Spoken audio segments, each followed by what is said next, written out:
All right, ladies and gentlemen, welcome back to the Mars TV Dota 2 League. It's an invite tournament, and we're down to just 3 teams. It's time now for LGD versus Vici Gaming. LGD currently leading 1-0, and, well, should they win this game base kip, they're into the grand finals.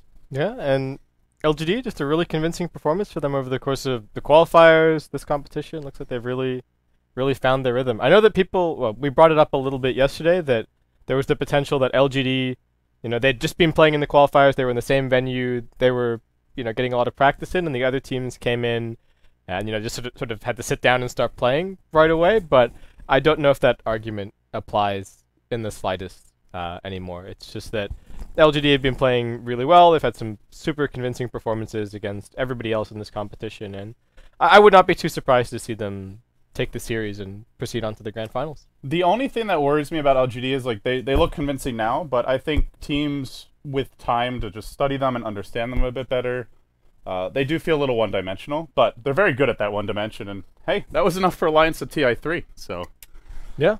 You can't underestimate it. But yeah, with that being said, LGD, they took game 1. They did it on the back of a very strong just 5-man execution in the mid-game. Actually, I would say they were just flat out losing the laning stage, but they played better in the mid-game. Yao played a fantastic clockwork. We saw Xiaotuji really strong on the Slark, a lot of good initiations. He found them like 3 or 4 key kills to break the base, and we'll have to see if Vici can step it up here. The draft's well underway, so we'll talk about that now. It's a first overall pick, Invoker. Band's looking fairly standard. Doom, one of the more popular heroes for Vici Gaming, so I don't mind that ban at all.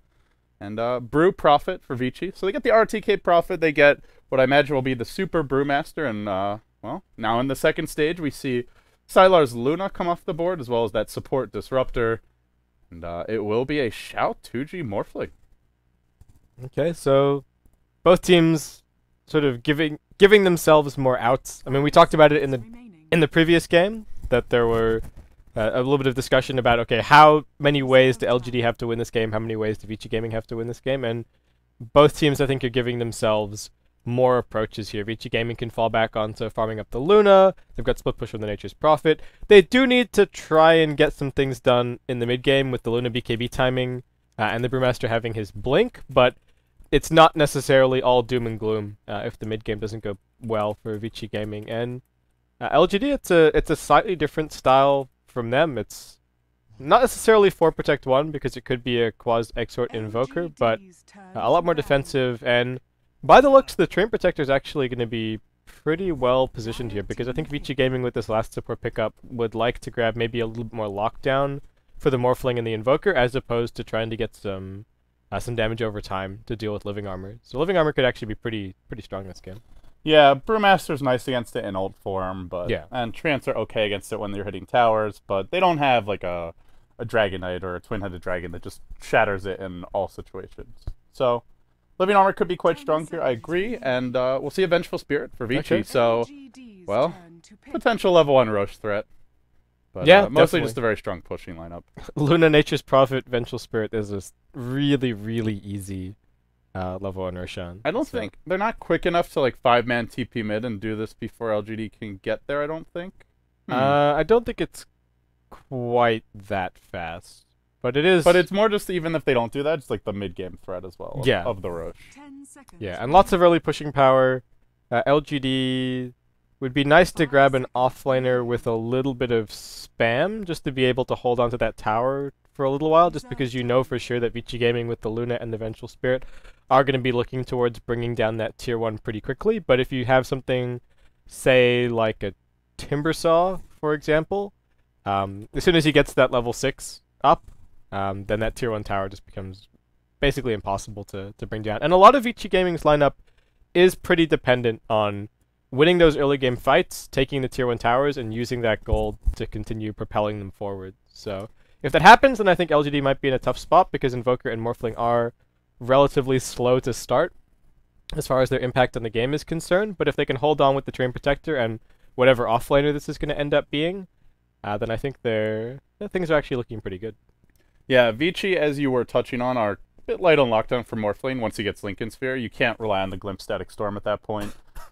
Maybe if they farm a Hex on Prophet, you can Sprout to remove Lincolns, then Hex him, but well, once you start talking about Morphling with Lincolns, you really want something like Doom to just completely lock him down, and I do worry for Vici if they don't have that powerful start. Just they still have strong late game, sure, but if you can't gank Morphling generally, you're gonna have problems. So Yeah, they can just send the Morphling up into the air every single team fight and then deal with him that's true. a little bit later. So that's the one option that they do kind of have. I think in the team fights they're okay. I'm a little more worried about just dealing with the actual split push. Yeah, they can't deal with the split push very well. They can't necessarily gank him all that well either. It's going to be a really obvious gank since they have to bring so many heroes to actually pick it up. But with that being said, like you were mentioning, they can just crush the lane, snowball with the Panda ult, take Roche, and just 5-man down mid at 25 minutes. And LGD they're not really the best high ground defense lineup. Sure, they've got living armor. That's cute for defending towers against chip damage, but you talk about Luna with a BKB, maybe a Manta style, Panda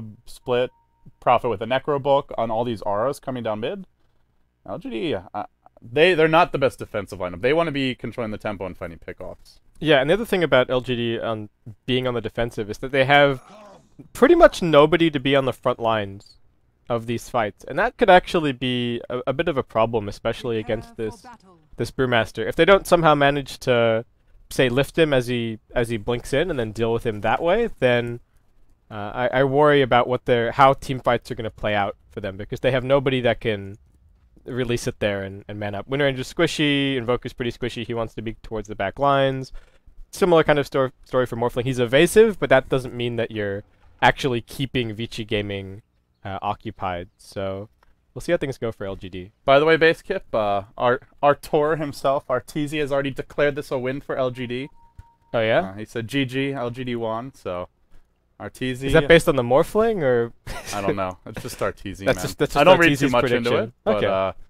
I guess if he loses this, we'll have to come up with some stakes for him, some punishments. But well, we'll see. He's put all his socketed immortals on LGD for now, so yeah, he must have a lot of faith in the Morphling pick. And with that being said, let's introduce the teams.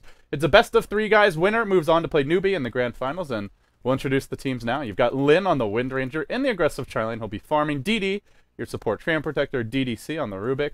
We have Rabbit, Xiaotuji, going mid as the Morphling, and Yao on that safe lane Invoker. And meanwhile, over on Vici Gaming, we have the captain and offlaner RTK on the Nature's Prophet. We've got Super heading towards mid as the Brewmaster. FY going to be on the Disruptor, so keep an eye on him for some big plays this game. Meanwhile, Fenrir is going to be on the Vengeful Spirit, and Sylar will be handling the Luna.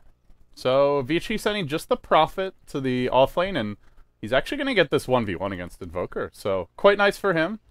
The Invoker's full skill build not really revealed yet. We'll see what kind of an Invoker we're going to get, and they are going aggressive. This is a Treant Rubik aggressive tri-lane, and with a Wind Ranger here, they're very low on damage. Yeah, they've already been spotted as well, arriving to this lane. I'm not impressed by this LGD tri-lane so far, in terms of the heroes. The one thing that they do kind of have going for them, well, actually, they don't even... I was about to say that they can... If things go badly, they can leave the Windrunner here, but if they leave the Windrunner here, she's going to die to Disruptor. So I think that maybe the plan here is, okay, look, we need to give the Windrunner a little bit of an alright start, but I'm not sure about their kill potential. Of course, Vici Gaming don't have a lot of counter initiation, but just going on anybody, like you said, is really difficult, just because Rubik and Tree suck for damage.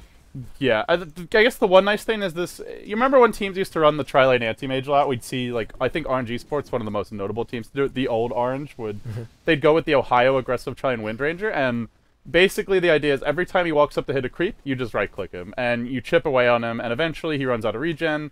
The supports have to give him some, and you just win by war of attrition rather than getting hero kills. Maybe that's LGD's thought here, but... Winning a war of attrition is hard with the pull camp not being blocked. I mean, Vici Gaming for now are just keeping both supports in lane to secure some CS for Sylar, but the other approach is to, of course, just go over, start pulling. They've also notably blocked out the side pull here with this ward, so it means that if they start pulling, LGD don't have the option to just run their own pull and keep up with the experience, and that would force their hand in terms of having to try and contest the pull, and that could end up in a situation where they get glimpsed back and end up losing heroes. So. Xiaotuji is getting free farm mid, sitting at 11-1 through 2 minutes, so very good start for him. And he should continue to do well in this matchup. Brewmaster, basically 0 kill potential unless he gets like some insane rune luck against Morphling. So Morphling should free farm, And Yao's doing okay bottom lane. 4 and 3 so far. He's still gone for 2 points in Quas, so does not look to be a Sunstrike Invoker. But I think my biggest concern for LGD is just the threat of the early Prophet rotation. Already level 3. If he comes in with the ult, he could wipe the tri-lane in. If that happens, then it might not matter how good this Morphling is doing mid.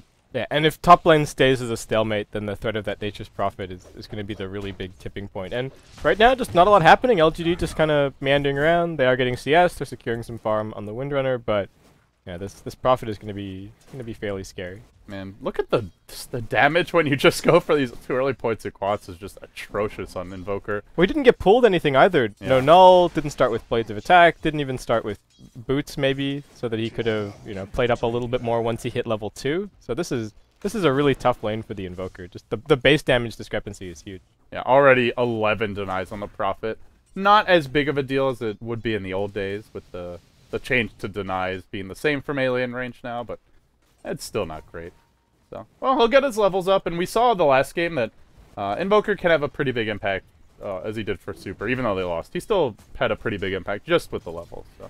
How do you feel about the Quaswex this game? It's nice against the Brewmaster, and there are some reasonably mana-dependent heroes in Vici Gaming. It's also pretty good at catching the Prophet if he's split pushing, but it's definitely weaker in this lane. I think they were just worried about Vici's 5-man. Like, if they come down mid with Panda, Necrobook, Luna with a BKB, you want something to slow the push.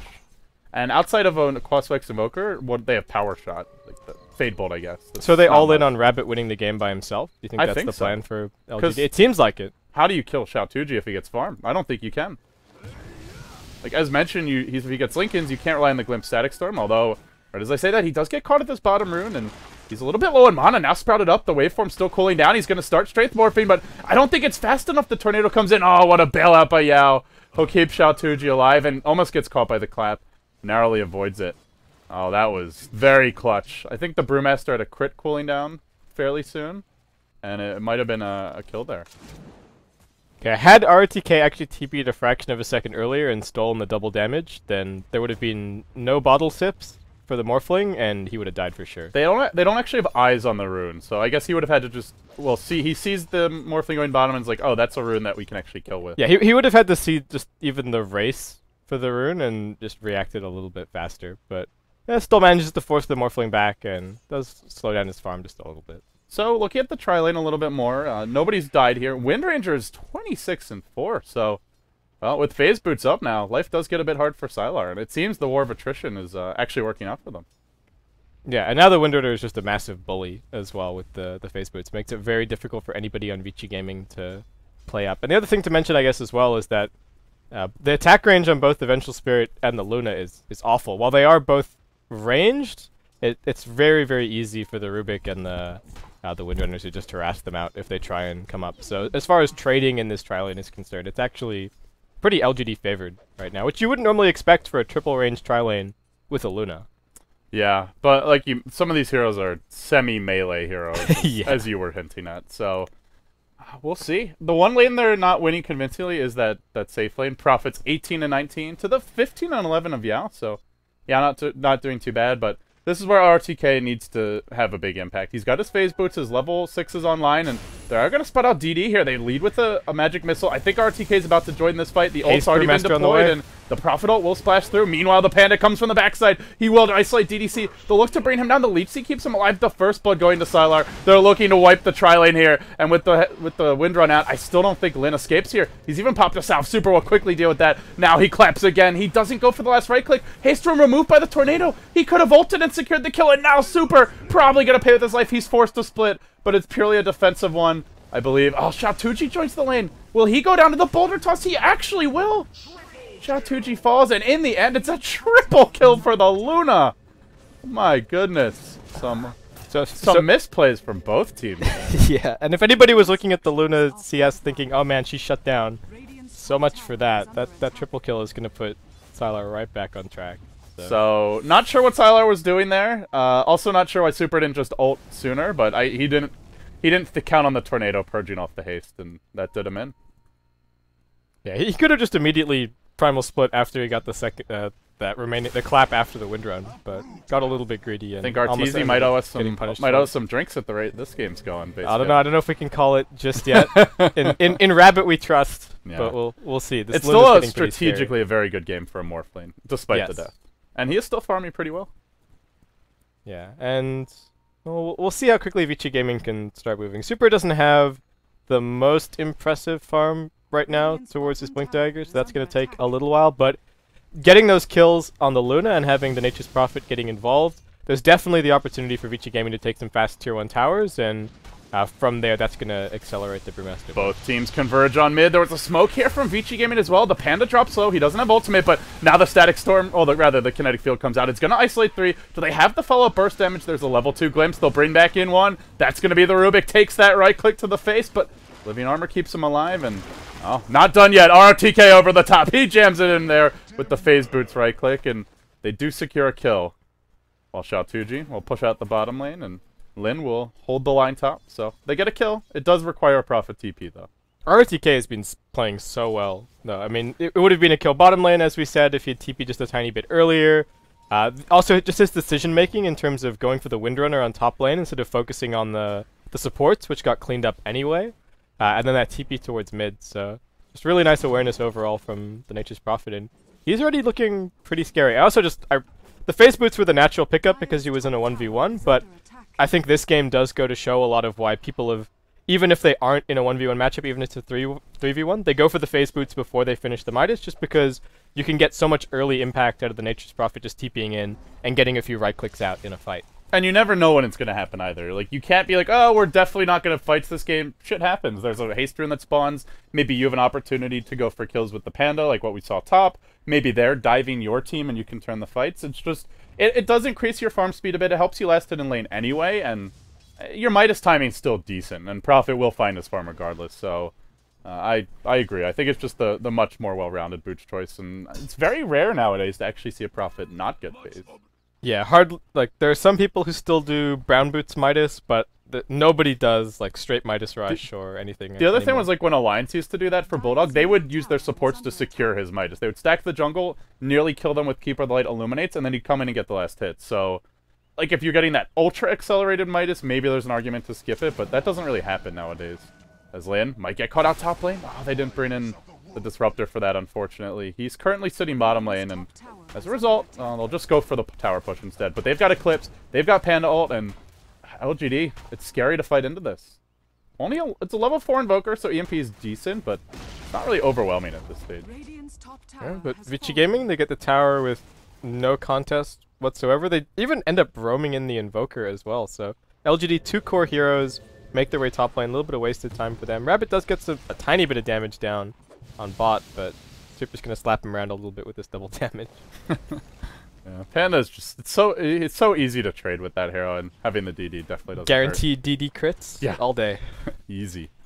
FY's now got his ult, so we're gonna see Static Storm come into play soon, and this is a great Disruptor game. If Morphling gets Linken's, it's a bit tough to kill him, but Invoker is food for that. Rubik is food for that. Living Armor's not gonna save you against that. Like, Windrunner is awful against this Disruptor could win the game for them. Yeah, and Windranger is not very good there. This Disruptor could single-handedly win Vici the game.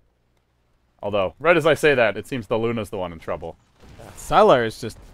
Whoa. What is he doing up here? He doesn't have a ward. He doesn't have a good idea of where LGD heroes are on the map. This is just some chonky positioning. He's even diving in for an extra Lucent Beam, and on that note, he'll get caught by the EMP. Out comes the Leech Seed, and he goes.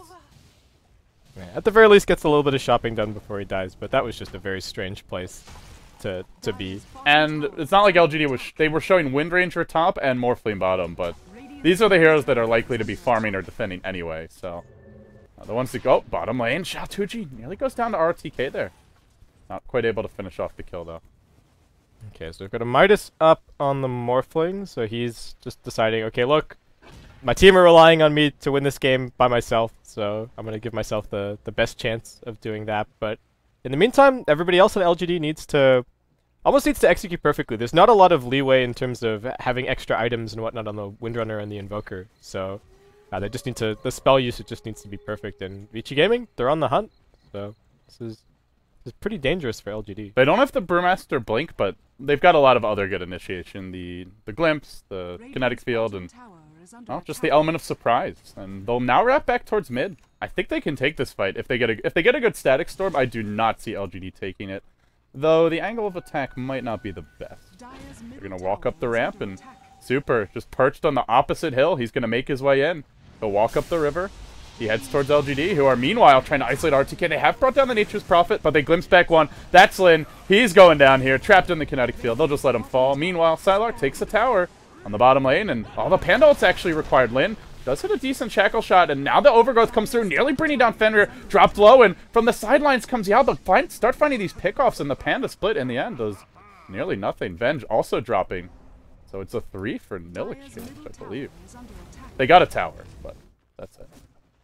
Sylar got the tower and just, I guess, looked at mid, decided, okay, I'm not TPing in there, and just kept on farming, let the tier 1 fall. I don't know if his participation in that fight necessarily would have changed that much, but the other thing to keep in mind is that I think it would have been a minimum duration TP as well. RTK was already there, everybody else walked, so it's not like there's an argument that, oh, if he'd TP'd, it would have taken him 5 seconds and he couldn't have really got all that much done, but ends up not being a great fight. I thought they were going to get that Wind Ranger, but with the living armor too good. Buckler, living armor, and just the early level, she's actually pretty tanky. Aim for a tornado, will find RTK top, and it's DDC who comes around from behind, and it feels like last game all over again. LGD not having the best start in the laning stage, and then it's like they just say, let's get our shit together, guys, and they just start winning every fight. Yeah, and things just RTK just gets picked off, you know, twice back to back. So we were praising him so much during the early game for his rotations and everything that he was doing, but now things get to the mid game and they're falling apart a little bit. But they do have the Blink Dagger now up on the Brewmaster, though unfortunately no ultimate for 50 seconds, so can't really do anything just yet. Luna's getting close-ish to the BKB, but LGD are already starting to win fights, and this is only with minor participation from Rabbit, and he doesn't even really have any combat relevant items either. Vici is selling out so hard on the mid game. The Prophet looks to be going 4-staff or mech with this casual Rain of Regen pickup, and Luna's going BKB. So base game, if they don't get a lot done in the next 10-50 minutes, this Morphling just going to be completely out of control.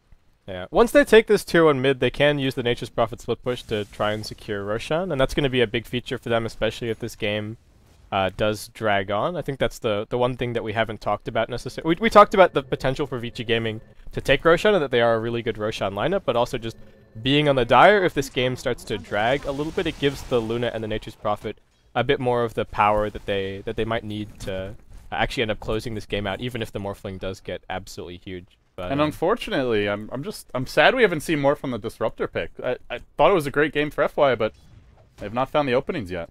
We've seen one glimpse that didn't quite finish off the Wind Ranger, and we haven't seen a great Static Storm.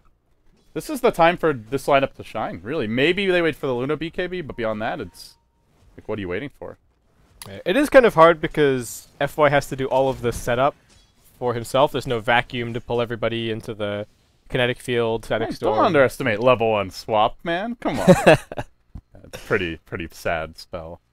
Yeah, it's better now at level 1 than it used to be. The range did get buffed a little bit, so less pathetic. But I mean, you look at it, it still just feels very inadequate. Yeah, it's not amazing, that's for sure.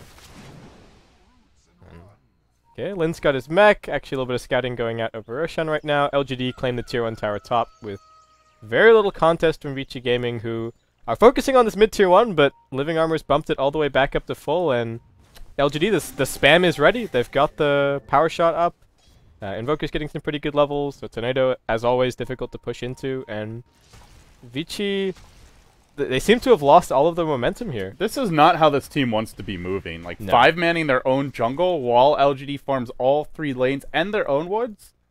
Vici should be either 5-manning towers or taking over LGD's jungle, and they just, I guess they wanted those next items. Yeah, they're waiting for the BKB on the Luna, and that's pretty much the next big time that they have. Prophet mech is almost mech up as well.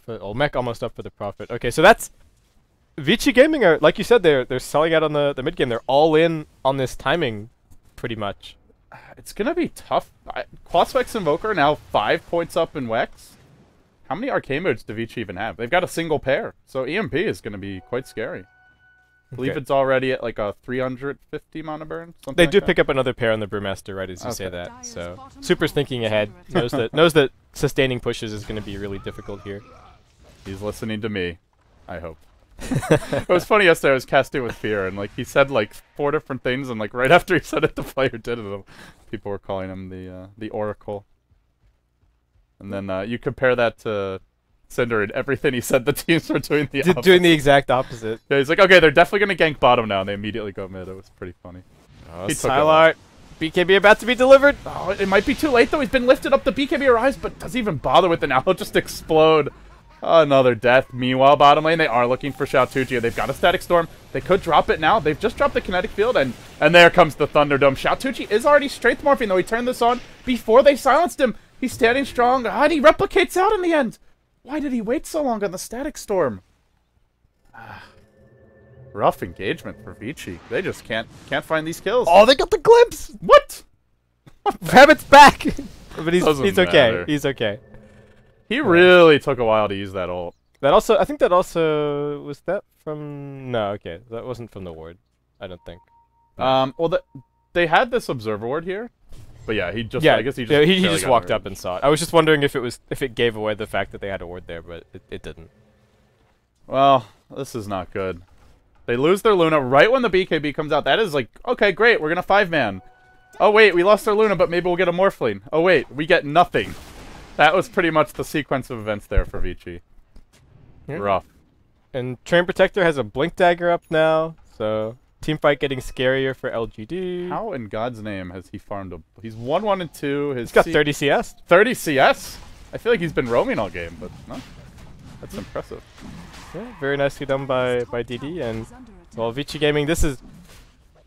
Roshan's nice for them, but this feels more like recovery than it feels like forward momentum. Because this tier 1's still up mid. They might even just be forced... This Aegis might be used just to force down a single tier 1 tower, and that is not the kind of pace that Vici Gaming are aiming for with these item selections, especially just with no farming item whatsoever on the Luna. It's just BKB. There's no... Oh, nice glimpse by FY. They will find EDC, and this is the key item for them, or the key ability to make plays is going to be that glimpse. But, hey, they find the Rubik. Xiaotuji just split pushing top, and LGD may not get clean trades, but they can get some trades, even if they are giving up kills and towers.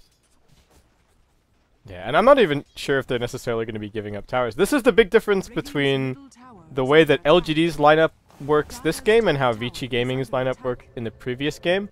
LGD are defending with 4, making space with 4, and the Morphling is successfully split pushing. In the Gyrocopter game, he had no option whatsoever. He was always just sitting there with his team behind the towers, and that let LGD dictate everything that was going on. But with Rabbit split pushing, it forces Vici Gaming into making difficult decisions. And one of the fundamental flaws of a gyrocopter is Yes. he just doesn't split push. And they didn't even remotely try for it anyway, but the hero just isn't. It's not really his strength. yeah, it wasn't the wrong decision from the Gyrocopter there. It's just the nature of the Gyrocopter, unfortunately. And a big reason why I think we're seeing so much Morphling. He's got a reasonable impact in the early to mid game, and with other split pushing carries getting nerfed a little bit here and there, Morphling is really sort of taking the throne as far as that's concerned. Well, LGD, they are going to look to turtle up in the mid lane, and in comes RTK. He wants to end this tier 1 mid. They'll bring in 5, and meanwhile Morphling is pushing out the top lane. Sylar going to lose all his mana. And still the tower stands. Just a very turtley approach from LGD. They'll just stall mid, while Xiaotuji chips away top, and they have living armor. So, you look at Xiaotuji, he's going to kill off this tier 2 top around the time the tier 1 mid falls, and well, it's not quite dead yet, but it's getting close to deny range, and even if they don't get it now, any damage done is permanent damage, so it's something Xiaotuji can always clean up later on. Yeah, and once he opens up this top lane, that's gonna be a problem. The other thing is, as well, with this Nature's Prophet mech, his ability to actually fight the Morphling at any point in the game for control of a lane, to be able to split push, is a little bit minimized. RTK is now going back for the Necrobook, but yeah, it's going to take him a very, very long time to get up a Hex this game. It's so bad when your Prophet goes for a mech and then the Luna dies, was it twice or 3 times? Either way, it dies a few times before the BKB arrives, then they just airball the gank on the Morphling. Like, going for these items, it can be very scary if you hit your timings, and They just haven't hit them, base kip. Yeah, and now LGD have the tools to deal with the 5-man, as we're seeing. Like, almost trading a tier 1 for a tier 2 while Vici Gaming have Aegis in hand is fantastic for LGD. And I almost wonder if Vici Gaming now need to decide, okay, look, maybe we just have to start considering taking this light. I mean, they can still 5-man a little bit and try and force things, but if a team fight goes sour, they may have to just say, okay, look, we're going to have to sit back and get some farm on the Luna, see what we can get to deal with the Morphling split push, and just take it light. Though that does mean that you're giving up on your Brewmaster, which is a huge feature of their lineup. This Brewmaster pick has just not worked for them. He's 1-0-3. It hasn't been awful, but the main thing is they've taken 2 towers, and they have not slowed down the Morphling. They haven't even prevented the supports from finding their farm. And soon enough, once Morphling gets 4 or 5 items up, Brewmaster's all just going to be pretty useless against him. If he gets a BKB later, you can just BKB, right-click down the Brew lanes, and what does the hero offer you at that point? Shatuji is pushing in the bottom lane. The little rabbit will then wave forward, and then he'll replicate out, and like Houdini, 1 second he's there, the next he's gone. Yeah. Nice they deny. the tower nice deny from RTK, but at the same time, Vici Gaming just brought 5 heroes to come and stare at the Morphling for a little bit, while everybody else on LGD was off actually doing things. And this is the thing about the Morphling. Once he gets his core farm up, especially against the lineup that doesn't have the tools to deal with him and actually make him feel threatened, then he just keeps you occupied forever. Uh-oh. Yeah, wants to make a go on mid, though. I don't know if you want to dive super under his tower. They'll just burn his mana. They'll happily back off, and, well, back to the fountain for super. Just kidding. He has a regen, so he'll be okay. But they're just stalling here while Morphling pushes, and I like the movements from LGD a lot this game. They've avoided fights when they needed to. Now they're creating space for the Morphling to farm, and they're still defending towers. They've just been very, I want to say, like, deliberate with their overall map movements. I wonder what Super's going to end up going item-wise this game. BKB is obviously nice, potentially, against the Rubik.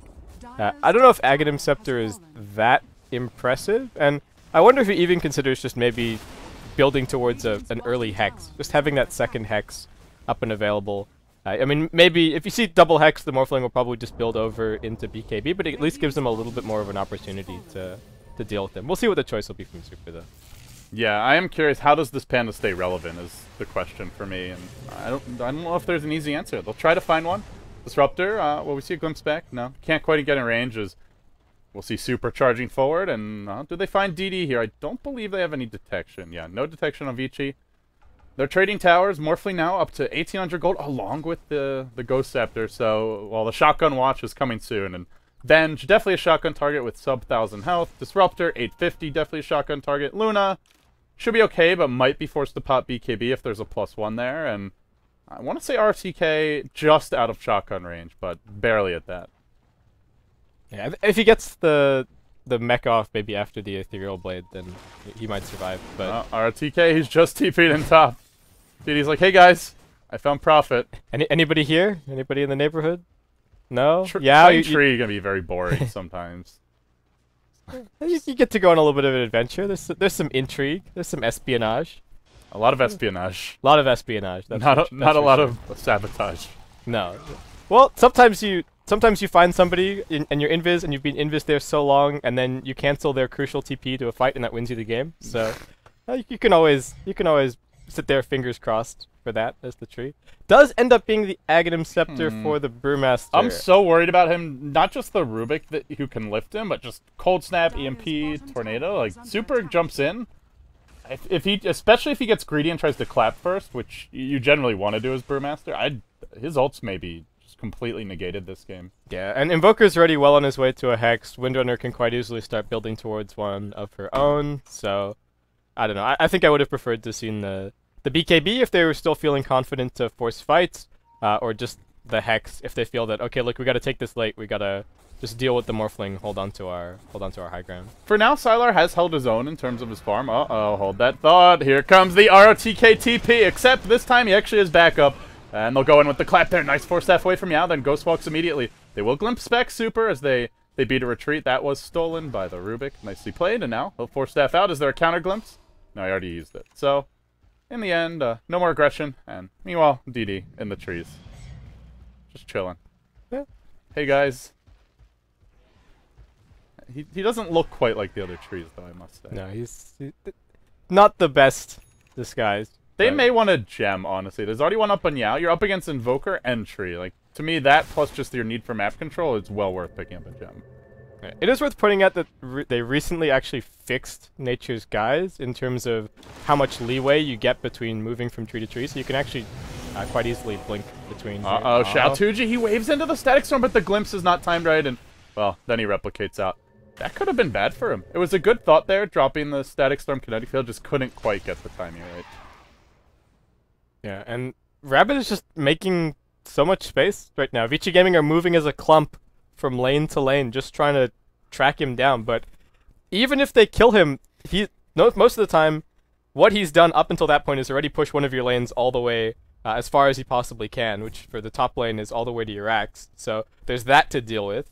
And then, because everybody is dealing with Rabbit, the other two cores on his team have managed to shove out the other lanes in the meantime. So I'm not even sure if picking off the Morphling at this point gets Vici Gaming down, say, mid lane to the tier 2, which is a little bit scary for them. I mean, they are getting good farm on the Luna and the Nature's Prophet, and again, I think if this goes really late, things could still look alright for Vici Gaming, but they just don't have the tools to deal with the split push right now. Yeah, I think that is a good point, is they didn't itemize for ultra late game, they didn't really game plan for it.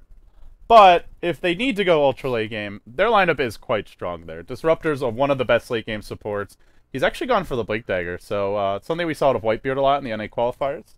I can't recall if I've really seen it much elsewhere, but it can be a good, strong initiating tool. And Prophet can obviously scale late. Again, didn't really itemize for it, but doesn't mean he can't eventually get there. And Venge, great late game support. So I completely agree with you. Vici can go late. It's just they're going to take so long to access true late game where there will be that window where Rabbit's just gargantuan, assuming he continues not to die. Yeah, they were already so far down the path as far as going all in on the early to mid game, and now they have to break, put it in reverse, back all the way up to the fork, and head back down the late game. Robert Frost would not approve. No. You can't just take the road more travel. Like, that doesn't work. It's against the poem. And Luna obviously is a strong late game carry. So we'll see. For now, Vici Gaming, they're just kind of they're doing all right in terms of farm, but it just feels like the pace and the game tempo is not their own, which was kind of the case in the last game. It started off well for Vici, but then LGD they found their rhythm and they just ran with it.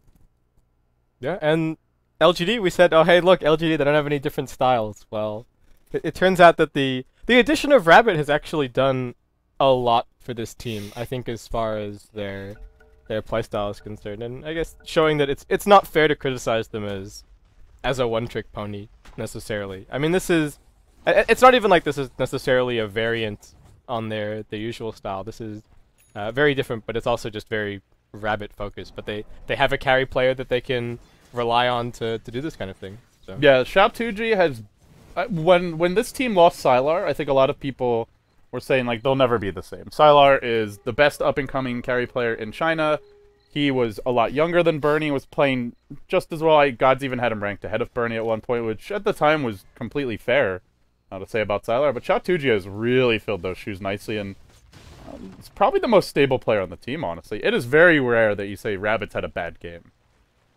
Yeah, I think the one thing that people always point out is that he just doesn't die. His map awareness is fantastic. And it's not that he's playing cautiously to the... Lin in some trouble. Oh, that Blink Dagger just Raptor doing work. And they will find the Wind Ranger here. Don't see her making her way out of this. Already used the Wind Run, already used the Force Staff, and it'll go down. But it's only a Wind Ranger. Not the biggest deal. Do Vici get the tier 2 off of this? Seems like they might. That'd be pretty good for them. Yeah, they're in a good position. There is Glyph available for the Radiant, also Glyph available for the Dire, Rabbit moving in position bottom lane, but no Manta style just yet, so can't nearly match the pushing speed here of Vici Gaming, and looks like they're going to be able to make it back in time as well. He replicates Sylar, he'll retreat that fake Luna out, while Vici take a tier 2 uncontested, so a nice pick and push there from them. And meanwhile, the shotgun bottom lane, they want to force out that BKB, but a nice defensive swap by Fenrir will ensure that the BKB is preserved for a more important objective. Meanwhile, Yao showing off his meatball top lane. I didn't mean it quite like that. Okay, so he's getting close to his Hex, which is a really nice pickup here for the Invoker. Again, we talked about Brewmaster didn't go for a BKB. If he gets hexed up right as he blinks in, that could just spell absolute disaster for Vici Gaming. And the Invoker getting some pretty good levels out of all of this as well, so definitely transitioning into being that scary late gamer that everybody knows he can be. I mean, well, Windrunner also, no big surprises, also looks to be working towards a Hex right now. And Vici Gaming would like to secure this Roshan. The question is, can they? Especially just because RTK needs to be a little bit careful about how he split pushes. LGD definitely had the tools to punish him for it. So there's no, I don't think there's necessarily a guaranteed Roshan out of the Nature's Prophet split push, just because of how this game is developed. And LGD, 5-man smoke. Yeah, the Prophet split push, as you mentioned, because the item selection is quite slow as well. So, worried about the E-Blade, not particularly good at split pushing. He will just be chilling with his team for now while they look to make their move mid. They do have a fresh shiny Hex picked up on Yao. They also have the Blink Overgrowth available, and they'll start it off on Super. The shotgun comes out, a nice defensive swap, though, made by Super. The time he needs to retreat. Meanwhile, a glimpse DD, but only a few inches back. I think they wanted to actually pull him forward, but we're just a bit too early on that. And, well, Super, in the end, held in position for the time being. The Overgrowth was thrown out, and they'll look to make the retreat. Can they actually isolate anyone? Glimpse going down in 5 seconds. I believe they can continue pursuit here. They should be able to find a kill on someone. Lin, probably the ideal target. Glimpse, very, very soon. Come back, buddy. Where you think you're going? Oh, going to the well. That's where Lin's headed. That Blink Glimpse is... It's so... If you ever run, you're not getting away. Yeah, it's so nice as well when you don't have complete control of the map. If you have complete control of the map, then you can just be really aggressive with your warding in terms of making sure that you get glimpses. But in a more even game like we have right now, where you don't necessarily have wards deep in the enemy side of the map, then the Blink Dagger is great. And they will throw out the EMP Tornado. LGD wanting to contest this Roche. They'll leave Sylar to the task, or sorry, Rabbit, the task of split pushing top lane, but well, Vici are not giving up on this Roche yet. They drop the medallion there, and the big boy's gonna fall. Looks like uncontested at that, and meanwhile LGD forced to retreat. Is there gonna be another Blink Glimpse initiation? They're looking for it. FY, if he gets the vision here, this could be a very easy kill. ROTK TP'd in, and they do see DD now. Blink still cooling down for 4 seconds. I think they can get him with this next Blink Glimpse. They should be in range for it. It's going to be very close. DD all the way up to the high ground, and now he is safe for now. And Vici Gaming, pretty convenient path for them. They got the Aegis, and hey, they're right at bottom lane racks. How so convenient. Why not? Let's break the base, guys. No Butterfly yet on Sylar, though he does have the Eagle Song up. And it looks like LGD will just do their best to defend. Taobao. Or, no, sorry, not Taobao. Jesus. DDC. He has stolen a Thunderstrike here. Not ideal. He actually gets pulled back in by the Glimpse, and he will go down. Tried to be cute. Tried to be clever. Pays with his life. Meanwhile, the Panda ults come out, and they try to focus down. Yeah, they can't quite do it just yet. Chao2G standing strong for the time being. Focusing these brew lanes. They are about to expire on quite a few. Only the Earth Panda now standing, and if they can steal this Panda ult, it would be absolutely huge. Super. Is he going to get it stolen? No, it looks like he gets the clap out. They managed to drop a Static Storm, and DDC... He's thwarted in his efforts there, and now they've brought down the Morphling. They've killed off 3. The Aegis has been forced out at the very least. Vici still continuing the siege. They TP out 1 and then think better of it. We'll cancel it, and I guess they're going to retreat here as a pack of 5. But they don't break high ground yet. Bye, Fenrir.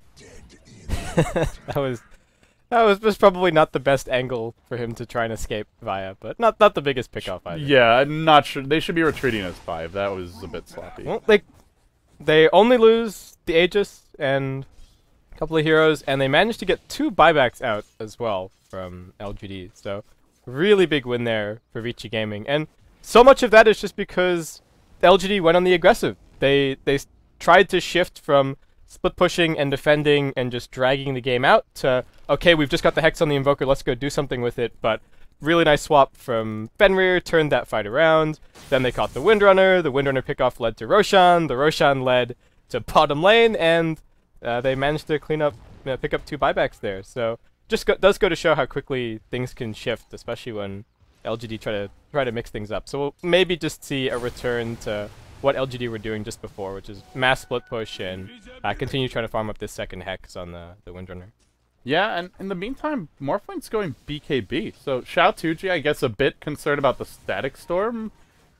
wants to have a BKB to deal with it, but the issue is, you mentioned without Manta, he doesn't split push that fast, and if Morphling's not forcing the lanes back, you're playing into Vici Gaming's side of the coin. They are still going to be the stronger team fight. The Panda ult is falling off a bit, yeah, but they've got Luna, and Luna is just going to dish out way more damage in a 5v5 engagement than a Morphling. I feel Xiaotuji should be sticking to his guns and just going for the split push style that he started with. Yeah, as soon as he buys this BKB, I feel like he definitely needs to start participating in fights a little bit more. It is more security as far as split pushing is concerned, but it's not even like there's no hex on the Nature's Prophet or anything, so you're not at risk. I feel like the Lincoln Sphere is enough of a safety net, so I think the BKB is definitely focused on, okay, look, I'm gonna buy the BKB, and then hopefully I can start winning some fights with it. But like you said, I don't know if LGD necessarily need to depart too much from what they were doing just before. Well, they at least force out a Luna BKB here, so nicely played by Xiaotuji. That's a 10-second BKB as well, actually. Sylar was a little hasty on that. Manta was cooling down, I guess, is the main issue, but I don't think he dies there. Yeah, I don't think so. The Morphling wasn't even... I don't think the Morphling was even necessarily morphed all the way into Agi. Rabbit was just trying to be a little bit cute. Well, LGD for now, they'll continue farming and playing this one rather defensively. Vici seizing the initiative and getting to that late game status on Sylar. He's now picked up a Helm of the Dominator, the Butterfly's complete, and he's just a Satanic away from being pretty much unkillable in the team fights. Can Manta out of the shotgun, can BKB if it comes on you, and I don't think LGD can kill him at that point. And the Panda is falling off a bit, but I guess the thing for LGD is only Morphling can really right-click those Panda aspects down, and if he's doing that, he's not focusing the Luna. Yeah, and Brewmaster still has one last kick in acquiring his level 16, so we still haven't even necessarily seen the full power of the Brewmaster, and there's no chance that... Okay, he should be guaranteed to get his ultimate off every single fight. He's got his BKB up now, so... You jinxed him. He's not getting it off. Yeah, now he's going to get hexed before he BKBs and die, and that's going to lose them the game. But Caster's curse. Yeah, that's how it works. Well, Xiaotuji is sticking to his guns here with the split push at least, even if he's going for more of the fighting item in the BKB. He will pressure the top lane as far as he can, then he backs off. And Vici are just going to keep on marching forward. They've dominated a creep here for the Luna. Looks like just a casual range creep. Heading back towards the Ancients to do some stacking, but they'll now rotate mid and they'll look for the last outer tower of the game. Is Xiaotuji going to find a shotgun target? He waves in. Where's he going? Nowhere fast. Xiaotuji just came back to the fountain with the replicate. I'm a little bit surprised he didn't just go and hang out in the dire jungle and try and grab a few more creeps. He's got a TP scroll ready to come back if he really needs to. And now the fact that Vici Gaming know that he's here, they're just going to deal with top lane with RTK, and he can always TP in to force things. So that decision-making aspect of the split push is, again, not there. Same way that it wasn't on bottom lane. Oh, well, shotgun comes in. They are looking for Fenrir here. They can't quite get the kill, though. Oh, it was close, but he'll earn up, and... Was he? He was full Agimorph. Maybe didn't have agility treads on, but was close to getting that kill.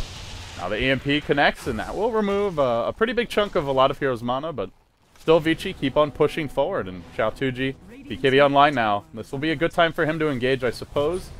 Well, who does he go on? Super blinks in to start things off. He claps immediately. Now the Drunken Haze has been stolen, and they'll try and shotgun down Super, but only brings him to half. Then he'll just pop his own BKB and keep on marching forward. RTK deploying the Mjolnir on himself. And nobody going in. They did shackle Sylar, and now they find their opening. They leap in with the Panda ult. Start focusing on Yao. The Overgrowth's there to hold the aspects in place while Yao makes his retreat. Sylar could just be hitting this tier 3 right now. He will take a Drunken Haze and might be forced back. That stolen Drunken Haze will slow down this push quite a bit. Now they hex up Sylar, but where's the follow-up for this? The shotgun's cooling down. The Morphling BKB's already been used, and in the end, nobody gets much out of this engagement. Yeah, it was a little bit unfortunate for Vici Gaming that the BKB got forced out of the Brewmaster, because had Super not popped his BKB, they wouldn't have had to fight right then and there. They would have been able to wait out the Morphling BKB, regroup a little bit, and then still be able to head up onto the high ground with nothing really invested from their side. But because it got forced out of Super, he really wanted to blink up onto the high ground and force the fight. And it's not that they got necessarily ahead of themselves, but that was just it was a good time for LGD to still be able to hang on there. So LGD, they defend. Vici Gaming just going to back off, but again, that Roshan factor is still in play. And RTK is dealing with the Morphling split push so well. Also, I really like this Mjolnir pickup, actually, just in terms of the Morphling pushes everything up all the way to the top racks, well, RTK cleans things out very, very quickly and sends it packing back past the river. A small nitpick for me, I would like to see him use the buff on the Luna or the Panda, Yes. but outside of that, the item choice is fantastic. Basket, let me ask you, what's your overall feeling on the state of the game? Does someone have a clear lead? Is the team failing to do something they should be? Overall thoughts on the strategy thus far as we hit the 40-minute mark? I feel like maybe Rabbit could be split pushing a little bit more aggressively, and they could maybe just have... You can always just have the Terrain Protector sitting right behind the Morphling, or just scouting ahead while he split pushes to give him that little bit of an extra feeling of security, because that is the one thing that Rabbit does seem a little bit afraid. The BKB selection suggests that. I mean, he knows that if he gets picked off, especially when he didn't have buyback available previously, he has it back up now, then that could have just been game. But at the same time, I feel like if they're going to be winning this, he needs to maybe push things to the limit a little bit more. But LGD, they smoke up. They're looking for something outside of their base this time, and they find Sylar. They found Sylar. What an ideal hero to isolate on the backside. He never got anything off. He got hexed immediately and just insta-gib down. Now they find RTK. 2 TPs canceled. What a tornado from Yao. Now the swap, and Venge will try and make a run. That's not going to... Well, it might happen for Fenrir, but they lose 2 cores there. Oh, what a fortuitous gank, and I don't even know if Fenrir makes out. The Shackles here. The Leech Sea will follow it up. Now he stuns, and Fenrir could be next. It's all coming apart instantly for Vici Gaming. And now straight into the Roche pit for LGD. Unfortunately, they are 2 minutes early. Very lucky by Vici, though. They don't realize it. They don't know the Roche isn't up. They will be scouting out momentarily as Suns fan would call it. The tomato creep comes marching in. But, man, what a great fight. And now with the Sylar buyback, he dies in the next minute. Or in the next few minutes. It's probably game LGD's way. Like you said, they were just about to scout the Roshan. I'm not sure why Sylar bought back there, because yeah, now if he dies, that could just be game in the opposite direction. But very nicely played from LGD. They go back on the aggressive, realizing that okay, well, we're not quite getting enough done with the split push, so maybe we just need to try something a little bit different, and it works out fantastically. Sylar gets caught. Vici Gaming caught flat-footed just a little bit, and that's a very big momentum swing in favor of LGD. I don't know if I'd call it $1 million tornado, guys. This is only a $25,000 tournament, but I appreciate your enthusiasm in the chat, of course. So we will see an MKB now on the Morphling, and Luna's a little bit vulnerable right now. She doesn't have her Satanic yet. The evasion won't help her, and this is that stage of the game where Morphling with a BKB and his next damage item might just be able to solo the Luna 1v1. And I think Vici now, more than ever, are reliant on pickoffs from this Disruptor. If they're not finding them, I don't think they take the fight so easily anymore. Okay, FY really needs to find this high ground ward up here. He could just... Oh. If he's suspicious, he can drop a kinetic field and find it, but at the moment, he's not doing so. And that's almost a false sense of security for Vici Gaming. They've patrolled the area with the gem. They're like, okay, everything's sweet. But LGD know exactly what's going on. And they scout at Roshan as well, so both teams well aware of the stakes right now. RTK just going to take some time to clear out top lane. So the advantage of the Nature's Prophet, as always, when it comes to Roshan shining through right now. But RTK wants to be there with his team, so... they're really worried about a Roche sneak, but LGD have other plans. They'll move up the bottom lane, and they're going to wrap around towards the Dire Secret Shop. If they catch the Luna, if she dies again, she has no buyback for a very long time, and Yao comes in first. He gets off the Hex on Sylar immediately, but can they focus him down? There's a defensive swap there to try and buy Sylar some time. He BKBs, he mantas out of the Overgrowth, and now Eclipse hasn't been stolen. It has by the Rubik. Xiao Tuji will fall first. Did he BKB? Ah, he did. He still got burst down, and now they're on the run. Looks like DD trying to make the retreat. The stolen Eclipse gets turned around. Doesn't actually finish off FY. Prophet teleports forward RTK. He wants DD. He will find him here with the Sprout, and I believe he falls as well. It's Vici Gaming's turn to strike back. They look for the Rubik. He'll get glimpsed back in. He'll be picked off. Meanwhile, DD hiding in the trees. That's the safe place for now. But they lost their Morphling, and he actually doesn't have buyback. He's 250 gold short. Fortunately for LGD, Vici Gaming do not realize this, and they'll just take Roche instead of what they could have been doing, which is just 5-manning down mid for the GG. And Yao had such a difficult decision to make there. He walked up, he saw the Brewmaster, he saw the Luna, he had to make a split-second choice of which one he was going to hex, but turned out not to matter either way because Fenrir had really nice positioning and just swapped the Luna back to safety. DD, what's he doing? He's gonna go for the teleport. How can the Prophet bring him down? Not quite enough. Yeah, they saved the Luna right at the start of that fight, and Morphling just got beat to death. that was all that happened. I don't think he had a replicate up to be able to get out. It may have been brought down. I think he somewhere tanked else, a Lucent Beam or two at the end from the Eclipse, but yeah, he didn't stand for that long. I thought he'd be a little tankier. And now Luna's got a reverse. Soon the Satanic will come, and Morphling's dead for 25 seconds with no buyback. There's a glyph available. It hasn't been used just yet. Now DDC, has he stolen a Pandal? No, just the Drunken Haze. Does have a small AoE to it now, so it's kind of annoying to push into, but they do definitely blast Sylar. Nice blink from Super. He's going to prevent a 2-hero shackle, though. He does get hexed up. Might be brought down. He's got Cheese, and he's got BKB, and another great defensive swap. It's actually offensive to a two-purpose swap from Fenrir. And it looks like the racks will probably fall here, though it could be an expensive one. Super going for the ultimate. He can't get it off. Xiao Tuji comes in. He saves the day. Now Sylar's going to be next. Can Sylar stand his ground against this? The Satanic was delivered in the middle of the engagement. Now Lucent Beam on Lin, diving him towards the base. Sylar will find the kill. The Morphling dead, and still no buyback. 100 gold short. And that's probably game. I think that's it. Meanwhile, FY GG. finding kills at the fountain. And GG. Game 3. My goodness. First I thought Vici had thrown it, then I thought LGD had thrown it, and, well, in the end. I don't know if I'd call it a full throw from LGD, but a very sloppy end to this game number 2. And both games, not the most impressive Invoker performances, I have to say. Like, especially Yao in that last team fight. He ended up right in the middle of Vici Gaming, got stunned up, popped his BKB at 10%, 2 right-clicks killed him, and he got like 3 spells off total. So that was just a little bit unimpressive, and... well, Vici Gaming, they managed to tie things up. Well, Base Kip, I think Arteezy owes us some drinks, or did we decide on stakes? I guess we'll talk it over, Arteezy. We'll let you know. Yeah. He wants to change his bet now to Vici Gaming. I want to know what he thought of that game, because he was very, or seemingly very certain, just based on the draft. He was, I believe he was flaming the item selection of Xiao Tuji. So. Okay.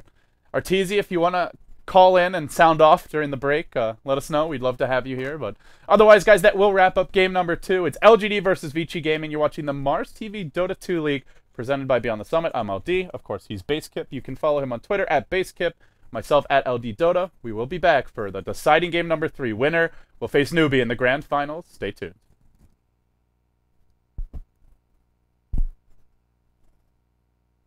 Just kidding. Please, bumper. What is wrong with this excellence? This is just the worst, man. Ay, ay, ay.